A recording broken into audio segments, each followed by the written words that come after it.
Order in the court.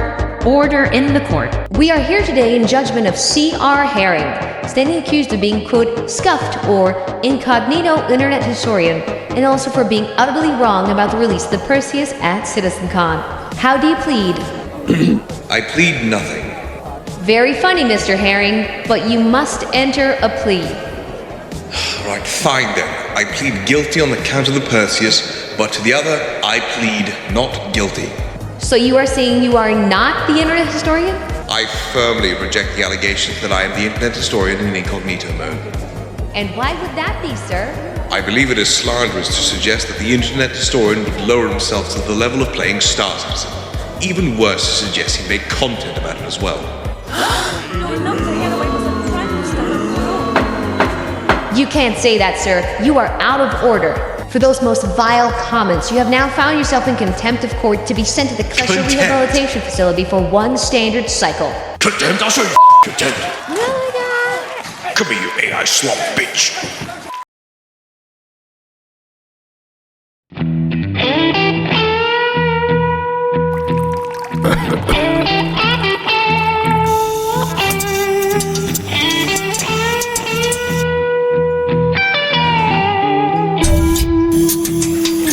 I work in a Stanton coal mine, working day by day. I tried the normal lace away, but I found that took too long. So I started neck stabbing, and I don't care if it's foul play. I work in the coal mine.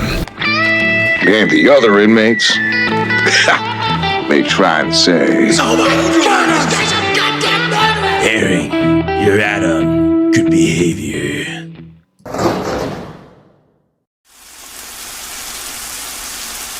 After all this time, the taste of freedom, so supple yet so treacherous and sweet. It is good to be back in Stanton. I must see what's new. But prison changed me. Look again.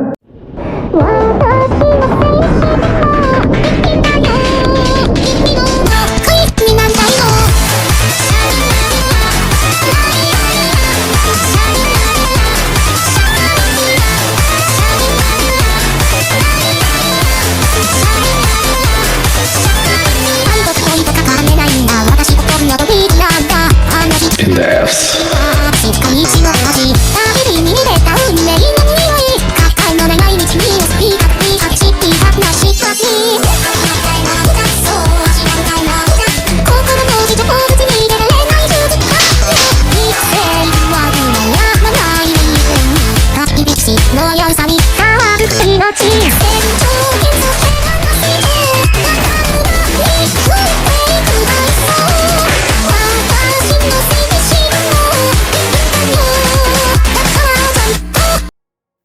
Ah, Stanton, the radiator of a system we've all been shackled to for just about a decade now. And no, we're not being let out just yet. Okay, open your wallet. With the now imminent release of Nyx ahead of us. I believe we made a playtest later in the year, though I don't think we'll be seeing our beloved Daymar until Genesis is coming online. I disavow that statement now that I've grown older and wiser. I was a young man back then, I didn't know what I was thinking. But now, as Nyx is supposedly coming next month, we have plenty to look forward to. But at the same time, it is important that we never forget where we came from. Our original stomping ground, Stanton. To reach the conclusion of the goal on this hither journey, we must first explain the great history of Stanton, both in lore and development. Incrementally released for over a decade, this system has grown from station to moon and from moons to planets. Thusly, as this is such a truly massive subject, we will forego developer commentary and simply have yours truly narrate henceforth. For your listening pleasure. Let us say that I have moved past Tier 0 and I'm currently in the process of iterating into Tier 1. I'm iterating, everybody. Hurrah! Hurrah!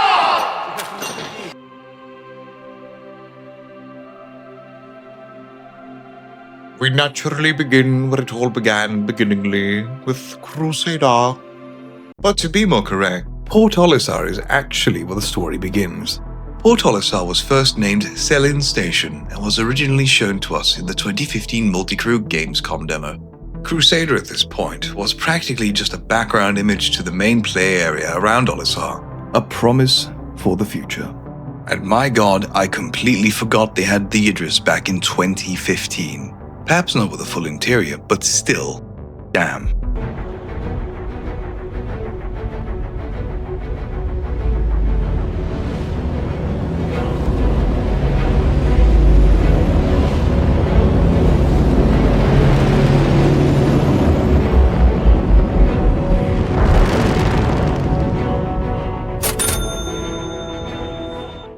Anyway, Port Olisar was eventually added alongside the Persistent Universe in December of 2015 in the Star Citizen 2.0.0 patch.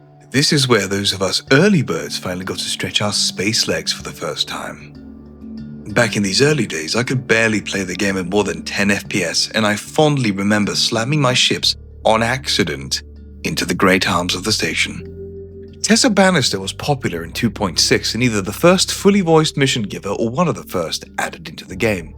At this point, we could hop around the asteroid belt and visit Derelict Station for her ICC assistance missions. I never played any of them because I could never really make it off the pad before the frame rates killed me. To the horror of some, Tessa Bannister was later ripped from this plane of existence in 3.0. But her frozen corpse body remains whatever can be found somewhere in the verse today, but I won't say anything other than the aliens got her. Seraphim Station later went along and replaced Port Olisar due to being the only orbital station to not have facilities to facilitate cargo running and docking ports for larger ships. And now, from Port Olisar, Seraphim Station is just the bog-standard space station with some rings to remind you of better days. Enough of space, let's get down to the cloud layer. Listen. Port Olisar has been good to me. Time has come to return the favor. Don't deny me this. Oh my god, it scared me like I was the big baby. Don't ruin this. Sorry. Tell him to make it count. No, George! All I got was a shitty Spectrum bag! Having originally been Jupiter Poop Brown, I think most of us appreciate the facelift of this now pinkish ball of gas and cotton candy. Orison was released with Alpha 3.14 on the 6th of August 2021 alongside Planetary Volumetric Clouds V1, which naturally is a very important feature to have for a planet that's famous for clouds. As we slowly drift towards the planet, we see probably the closest thing to heaven in the Star Citizen universe, Orison. The Orison is the landing zone on or over Crusader and the capital of Crusader Industries. Scattered about, we can see the different shipbuilding platforms and habitation areas. As we arrive at August Dunlow Spaceport, where we can find a place to land, snack, and also a concierge lounge that they still refuse to let me into. I don't know what I'm doing here.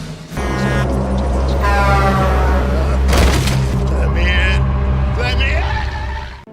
in! The platforms rest on massive pulse engines that fire every so often for the platforms to maintain altitude. And I don't know why, but every time I think about that, I imagine this.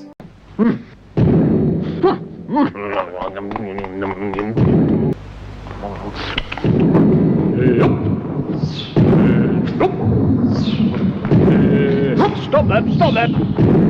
Stop that! Go on! Clear off! Go on! Go away! Orison probably happens to be one of the most stunning game locations of all time. And with contemplation and concentration, we stride firmly through the clearly defined Crusader design language in our procession of appreciation.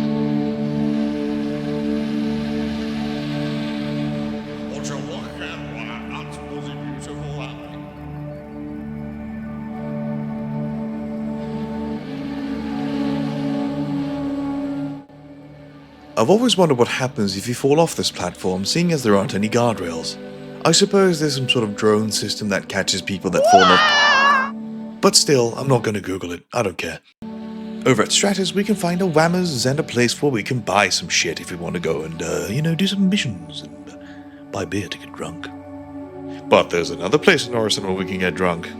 If you ever wish to feel like John Wick in Star Citizen, look no further than the Orison Rooftop Bar. And it comes with its own original Star Citizen banger.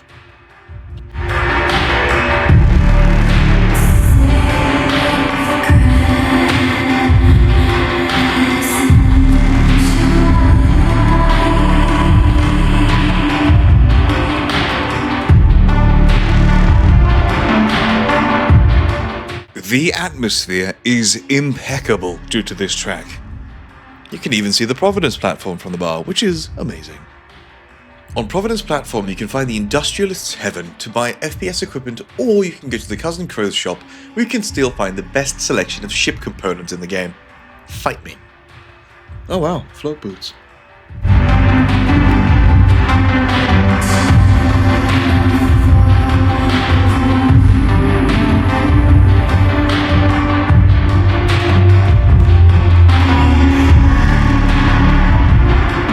Around Orison, there is a large number of platforms that operate as the Crusader version of the soon-to-be-touched-on bunker missions. We've got the pleasure of invading rooftop bars to clear these locations from the vile Ninetails gang that so often raids around Stanton. We also had a larger-scale Siege of Orison event that ran like dogshit, and I was never able to finish due to the performance and the griefing. But the Siege of Orison is going to make its return in an upcoming update with instancing in 2026. Oh, you hear that? You hear that? I changed the music to the Mass Effect Galaxy map music. Now it means that we're about to learn something. Yes, we are. Crusader is named after the company which owns it, which is Jihadi. Crusader Industries is famous for their inability to reliably create ship designs that feature more than one entry point. Self-plugged one of my first, even worse videos. Cringe. Crusader Industries was formed in 2799, and August Dunlo Spaceport naturally takes the name of the founder of Crusader Industries, August Dunlo. What is that sentence? Mr. August Down Bad was a rather famous anti-Messer regime man rebel, and reshaped his company to focus on, quote, giving back to the community. Absolutely anything but giving us another door. Fun fact, the shuttles that transport us around Orison and per extension the new ASD locations are actually based on an older Crusader space shuttle design. August grew the business from producing just shuttles and into producing larger transport and cargo ships, and eventually growing their tendrils into some military use as well. And as we finish now the lore that is now finished, lore-wise, we move on to orbit. But before we move on to orbit, I find it prudent to remind all of you that there's actually a racetrack for buggies or PTVs on Orison. All you need to do is just find the right shuttle found at August Dunlo Spaceport, but I'm not going to tell you where. Look.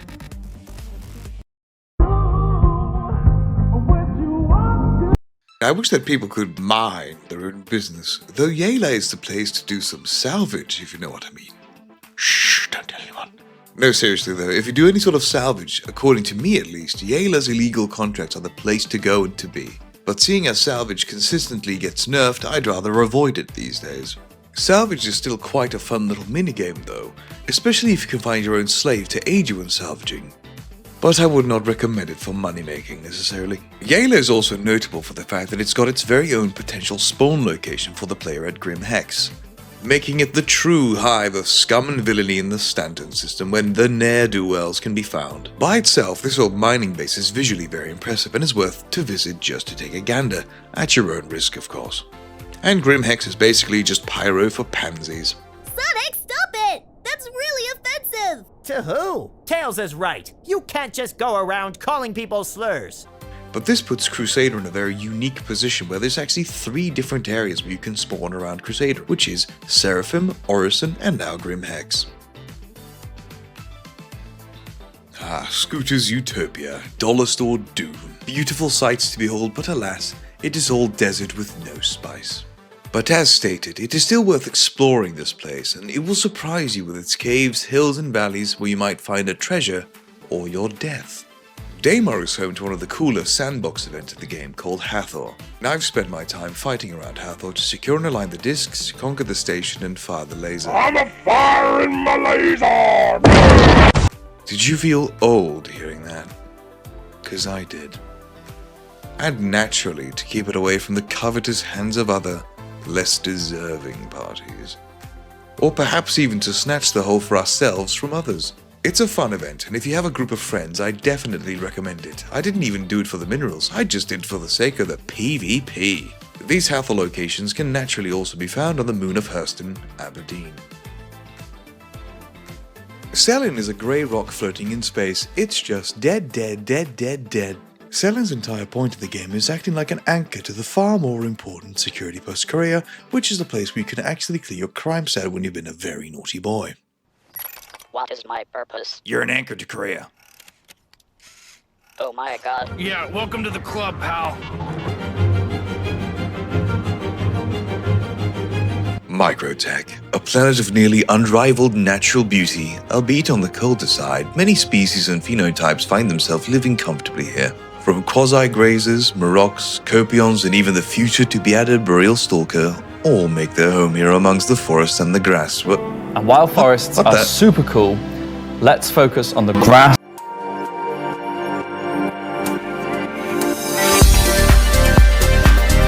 Grass species. Grass.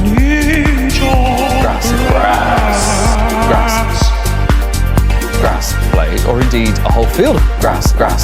Need your grass.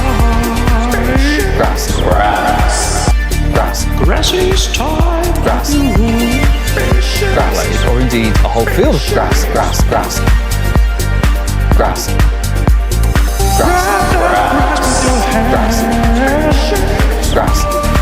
Blade, or indeed a whole field of grass. Just touch some grass.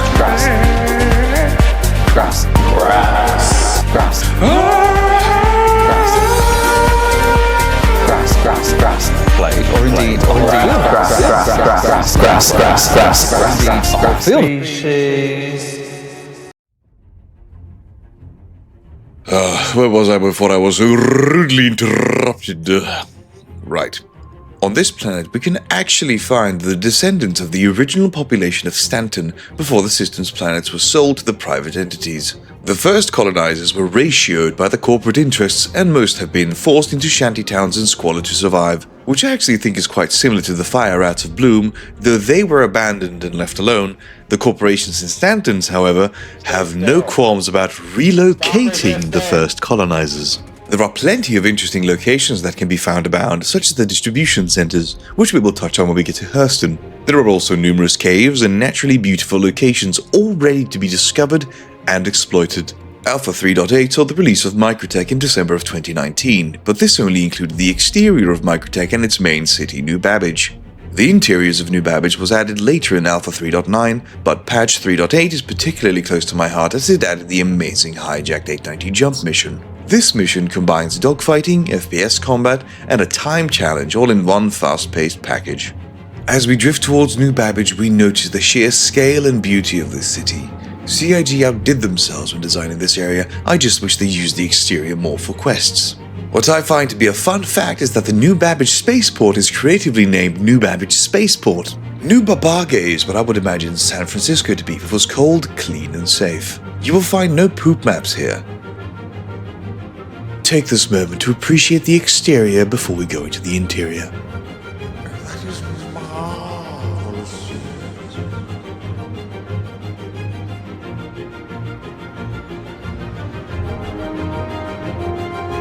Beware the squatters. I'm about a quarter mile in. Can you give me an EL? You must be nearing Union Square. Do you see a fountain to your left? Yes, it's just beyond yet another wine and cheese store. Take your next right. You've got to start heading west. Turning right at 0249er. And as you can see, there are naturally spawning goddamn hippies strewn about the city, and it is also a selfie hellscape, where the AI are stuck in a constant loop of taking selfies. They're all growing in diameter at a rate of 2 hippies per hour.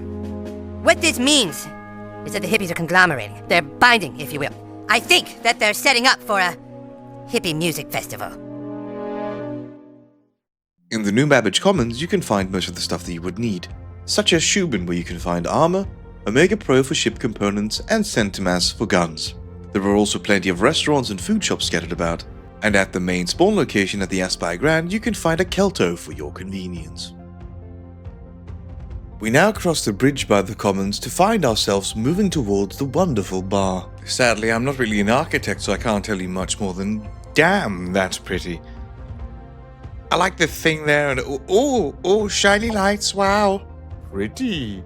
I wish they would just make up and tour again. Design language. Okay, for you, something special. This is Krogan liquor, Rincon. You'll set off radiological alarms after you drink it. Should I pour you a quad? Oh yeah, put more of the stuff in the thing where stuff goes in. Your funeral, pal.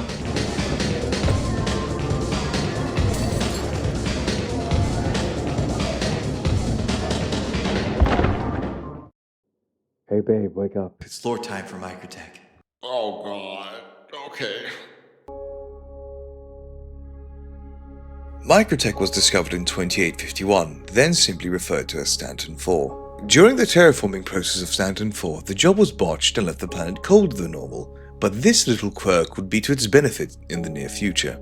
When Magnus Tobin, who founded Microtech in 2782, purchased the planet for his company's ends, as the planet's colder temperature was perfect to keep the computers running and cool. Till it's cool, just cool, into the mouth.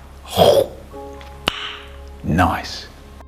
Microtech, the company, is famous for producing some of the things that we simply would not be able to enjoy the verse without, such as the Moby Glass, without which we'd not be able to do many things like talk to our friends, get contracts, or customize our vehicles. They also produce the lenses everybody has, which lets us see our current status and also providing other relevant information. The sim pods that we see in front of us are the ones that we can actually also find on the Idris, and are likely the same ones that we will use both in Star Citizen and Squadron 42 to connect into Arena Commander in the future. End of lore. Clio is a dead grey rock floating in space. Uterp is a grey, dead rock floating in space. But Calliope is special for one simple reason. I didn't pronounce it right, did I? You see, Calliope is not actually pronounced as Calliope, but it's really pronounced calliope, which is very traumatic for me. And I'm guilty of insulting my friend Trevor for, in my mind, pronouncing calliope like a bloody hooligan. But as I have just shown, I was wrong, and I'm sorry, Trevor.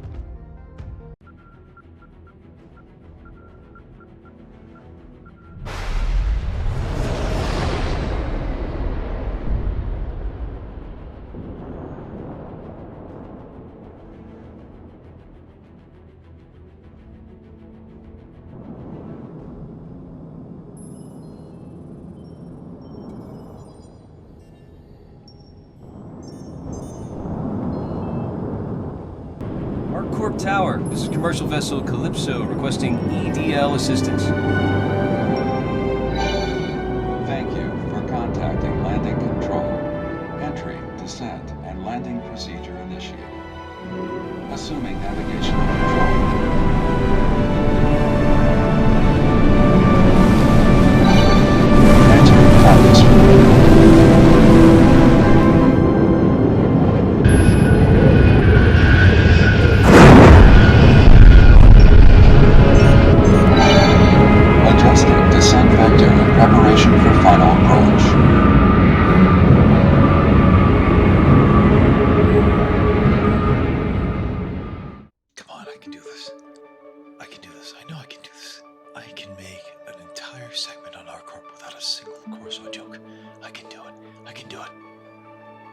ArcCorp, the oft-forgotten sibling in the Stanton system.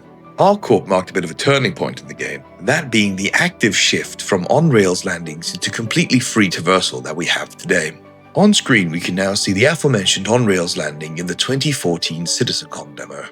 Whilst, of course, looking stunning, I can imagine how seeing this repeating, essentially loading screen would become tedious. And oh my god, the nostalgia from seeing this loading screen again.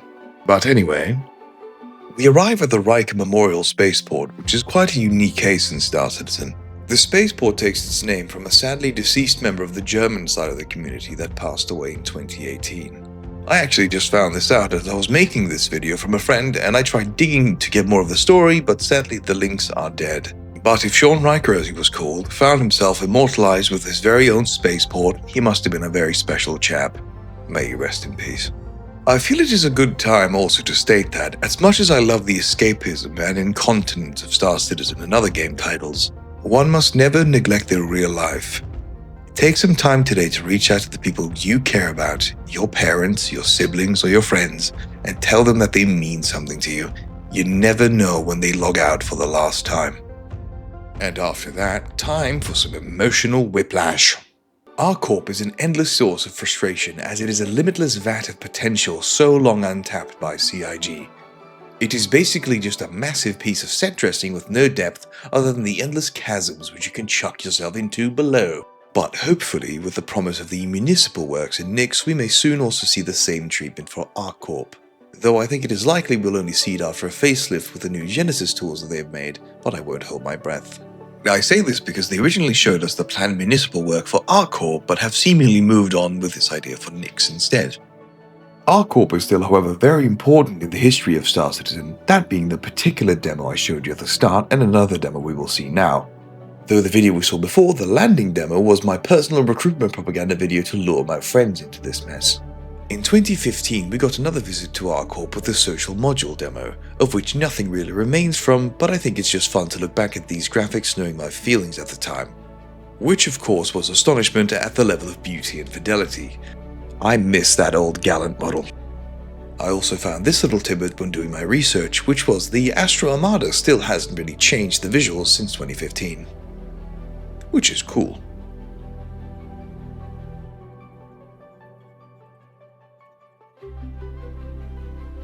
Around ArcCorp, due to the lack of attention, there sadly isn't too much to do on the planet's surface other than look at the impressive visuals. If you didn't know, there is a center mass in the IO Tower where you could buy guns and shit for both your ship and FPS. Wow, narration very good. It is currently unknown who founded ArcCorp, which shows you just how neglected they are. But nevertheless, they were founded as a space exploration consortium, but has since moved into different areas and industries. ArcCorp eventually evolved into what is in essence Hurston Dynamics Light, where a worker can find themselves being born into, working and dying under ArcCorp, which is quite a contentious issue which has led to ArcCorp being accused of indentured servitude. Oh dear. As ArcCorp has their fingers in so many pies, it is difficult to narrow down one specific thing that they do in particular. For one example, they rent out facilities to other companies that populate the planet's surface and also maintain their own manufacturing plants across the planet. After having moved on from exploration, ArcCorp began mining and later partnered and later merged with BCK, a terraforming company in a bit of a hostile takeover. But today, ArcCorp Fusion Engines appear to be their mainline product. ArcCorp Fusion Engines is the basis for themselves as well as their competition. ArcCorp the planet, though, was developed via the Jean urban development theory, which is how the planet rapidly became one of the most industrialized in human space. Arc lore over. Come on, make it Mac tonight. At the moment, ArcCorp has 2 moons. The first one being Lyria, which is a dead grey rock in space, and the second one is Yela, which is also a dead grey rock in space. I found this angle of Yela fitting because it nearly melts into the background, showing you just how much this little moon actually matters. But I believe this is as good a time as any to talk about bunker missions. Oh yes, dear viewer, it's bunker time. I've played these missions for years and years. I remember a time when I landed near a bunker and then having the AA turrets pop into existence and annihilate my unsuspecting ship. I don't know why I always do these missions. It's literally the same thing over and over and over again. I have done this for almost a decade at this point, and it's honestly maddening. I have slaughtered unnumbered Ninetales, but these bastards just keep coming back. Why are these missions so god-awful and boring, but yet entertaining enough for me to play them? I do not understand. Please help.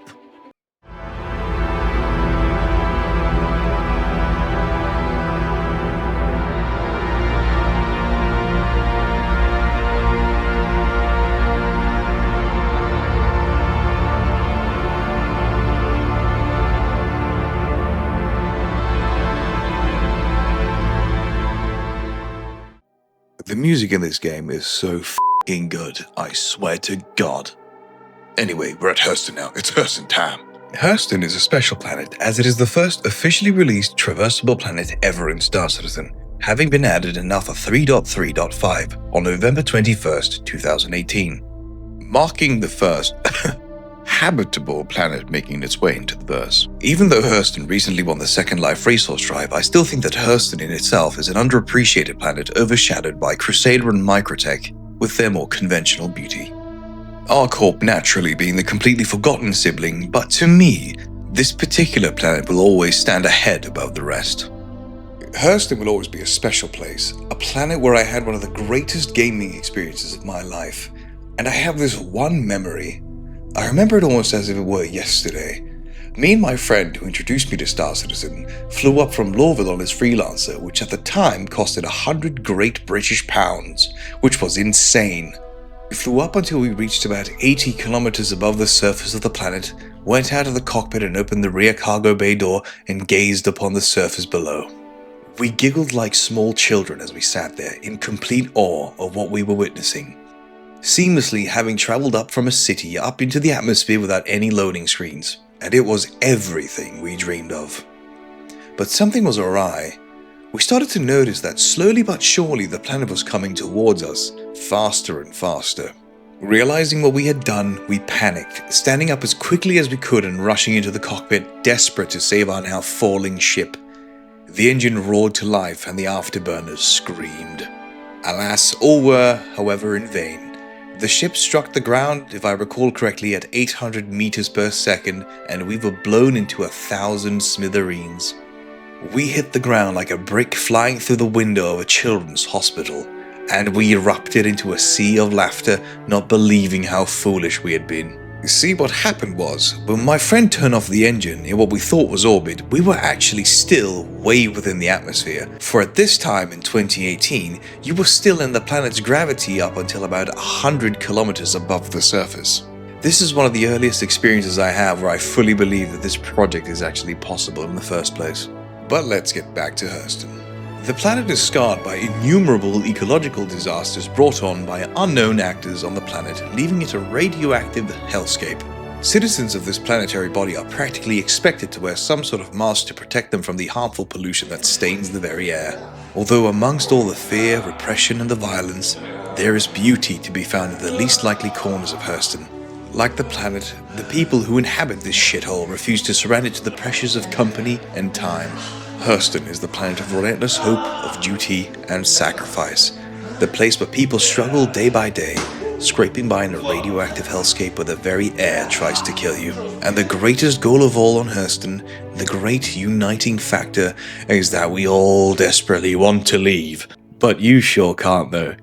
Get back to work. What's going to be a movie star? You know, with modeling and acting.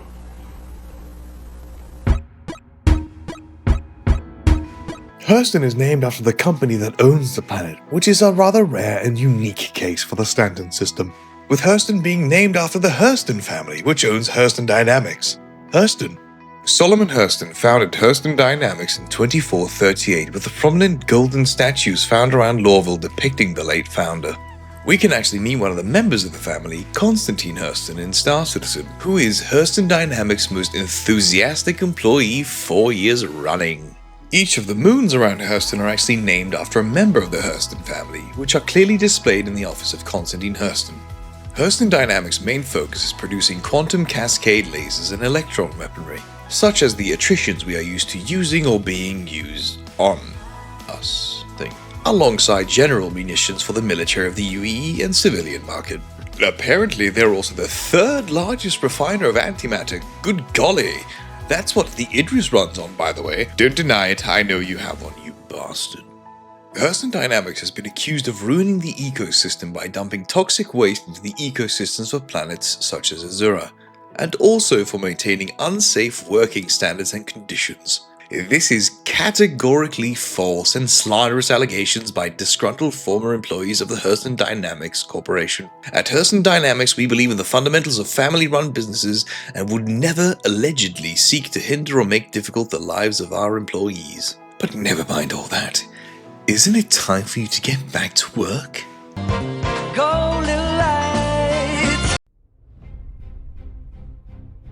Aberdeen is famous for its heavy layer of thick clouds and its mustard coloration. This is of course of no surprise at all, as this is where the last of the Dijon rebels made their last stand in 2856. After their fall, the last of the Dijon mustard canisters were destroyed, permanently staining the Aberdeen surface and sky yellow. If you are into worms here you will find, alongside an OLP and the accompanying Hathor missions, at your own risk. Aberdeen does have this atmosphere to it, almost like the landscape of the Fallout games, the eerie but desolate beauty. Due to this atmosphere, it's actually one of the only moons in Stanton I actually enjoy going to and actually make my way to, just to have a bit of fun darting in and around the clouds.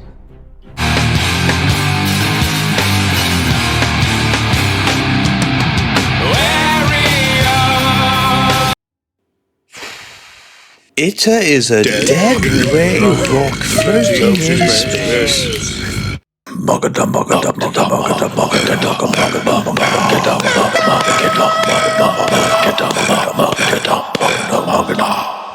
I'm sorry, I have no excuse for this anymore. I don't know how to present these goddamn moons. Distribution centers? How about you distribute these nuts instead? I think I'm beginning to lose it. Has been the attitude of CIG when dealing with distribution centers since 2023. When they were first revealed to us in 2023, they had a lot of promise. They looked fantastic and like a playground that would soon be opened. But in reality, most of these structures are mostly unused and all these massive assets are wasted. Though it's not really all negative, the exterior combat missions were badass, and there even is this much larger combat mission on Hurston. I was never able to find it anywhere else, but it was a bounty mission on Hurston where an entire distribution center was taken over by Ninetails. And you as the player with your team or by yourself had to fight your way through the air defense, infantry on the ground, and fight your way to the reception area, to then kill the target in the office area. A while ago, me and a group of friends rallied and did this mission together, and it was awesome. Landing out of range of the AA guns, using a Spartan to take us to the center, then fighting all the way through. But with Nyx incoming soon, we will see a new event with the trench run. And whilst I think this is cool, having these massive multi-stage events without having smaller scale ones as well is a mistake. And I don't even necessarily mean another event type, just an upscaled mission type, like a bandit base or an entrenched position. The experience me and my friends had was amazing, so CIG please, more of this. It doesn't have to be these massive events, it can just be an upscale bounty with more enemies than usual and a simple goal: seek and destroy, baby. We will keep things short and sweet today with the jump point connections. The jump point connections to Stanton are Magnus, Terra, and Pyro. And also now it appears that they have retconned it from the original 3 to add Nyx as a jump point connection. This I believe to be a mistake, as it disincentivizes moving through the more dangerous Pyro and moving the possibility of far more interesting gameplay opportunities to take place. Wickelo, the world's most convoluted and some say annoying crafting bench. Wickelo is the first-ish alien to have been added into Star Citizen. I say first-ish due to the fact that he's just a glorified ASOP terminal at the moment and doesn't have a full body. He's literally just a head and a torso that's hidden in the map, so as we don't see him actively interacting with the world, I don't really think that he counts. It is also the case that Wickelo stations are the first in-game example we have of actual Banu architecture, which I find to be very interesting. This Banu merchantman is quite contentious in the community, some hating him, some adoring him, and then there's me who couldn't give less of a Oh my god, he's so tough. To me, Wickelo is the world's most convoluted crafting bench, and he never offered me anything of practical interest. I do, however, find his space station to be worth a visit due to all the fun knickknacks, references, and stuff that you get to see there. The ASD missions are a bit of a mixed bag with some absolute genius with clear inspiration from many sources, but also a lot of the regular Star Citizen tedium we are used to. It's frustrating because the location looks fantastic, the atmosphere is impeccable, and the soundtrack brings it all together. But the constant revisiting of the same locations with only minor progression throughout several missions in the exact same locations was a misstep. Playing through the bugs, I find there is a kernel of hope in this direction, and when the final Hyperion mission works, it brings back memories of Halo and Half-Life 1 and 2. Master Chief, you mind telling me what you're doing on that ship? Sir, I just bought it. The little nooks and crannies you can explore, the logs, the whole package is good, but it is overused. Like I said, however, I believe there's hope in this direction, and I hope that CIG moves away from the events that they are pushing and instead focus on giving us more, smaller stories like ASD to take part in. Because it's not just the big bombastic events where we fill a bar that matters, It's to fill the world to make it living.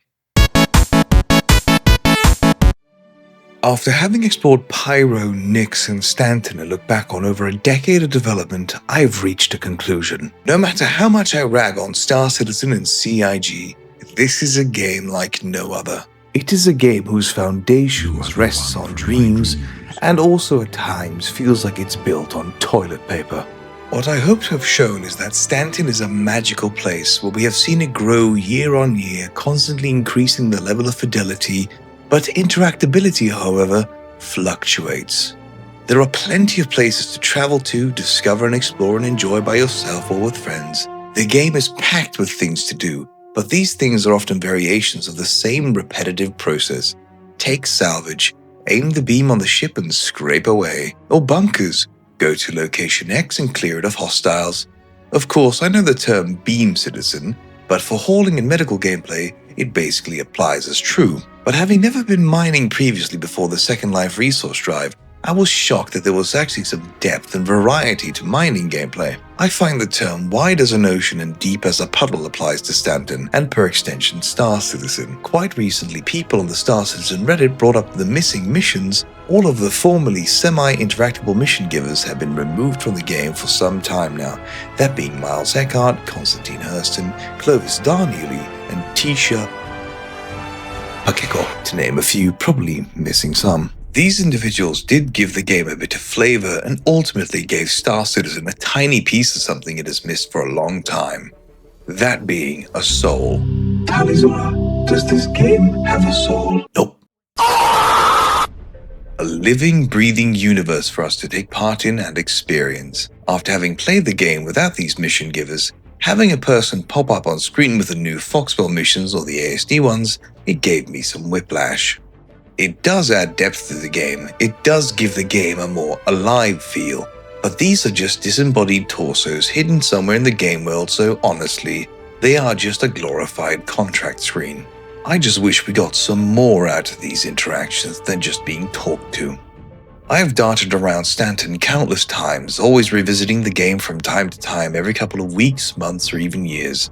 You have to in order to stay sane when dealing with this project. One of the reasons why I didn't include all the space stations was because this would tire me out, and I do not feel like the effort would be worth it, because I'd never want to play ever again. It is good to remind oneself of one thing when looking back at this project and reflecting on all the missed deadlines, botched releases, and sometimes horrid communication. They are not developing just any game. They are developing a game and a product that some of us, maybe even most, have dreamed of as kids. Basically, EVE Online with a combination of FPS mechanics and perhaps more cinematic elements. At least for me. But at the same time, I find it so frustrating they are moving on to giving us Nyx before they have further re-implemented the basic missions they removed, or even making what we already have better like Pyro or Stanton. Over the years, however, of spending time in Stanton and replaying a lot of the previously mentioned gameplay loops, it brings me back to the title of the video. Stanton is a prison, but not just because most of the content is here or most of the events have taken place here, nor even that I have spent the most time in it.